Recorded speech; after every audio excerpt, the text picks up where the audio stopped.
Hey guys, in this video, I will show you how to comment photo on TikTok. Alright, so let's begin with the video. The very first thing you want to do is to head over to your TikTok application and enter into your login credentials, and make sure that you are logged into a specific account. Once you have been logged in, what you want to do is head over to the video that you want to comment a photo. So let's say you want to comment a photo in this TikTok. So what you want to do is simply tap on this comment section. Now, if you click on Add a Comment, you should probably see the icon of the camera right above your keyboard.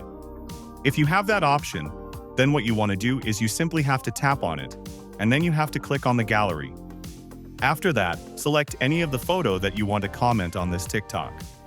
Once you have selected the specific photo, tap Done at the top right corner, and then your photo will be commented successfully. But if you don't have that option, then what you want to do is head over to your App Store. Search for TikTok, and if it shows the option of update, then your application is not up to date, and it might be the reason that you are facing this issue. In this case, all you want to do is tap on Update and update the app to the latest version. Once you have the latest version of the app, that feature will be available to you. And if this feature is still not available, that means this is not available in your region. So you have to wait until TikTok add this feature in your region, and then you'll be good to go. So that's basically how you can comment photo on TikTok. So that's all for this video. Consider subscribing if you find it helpful, and I'll catch you in the next one. Thanks.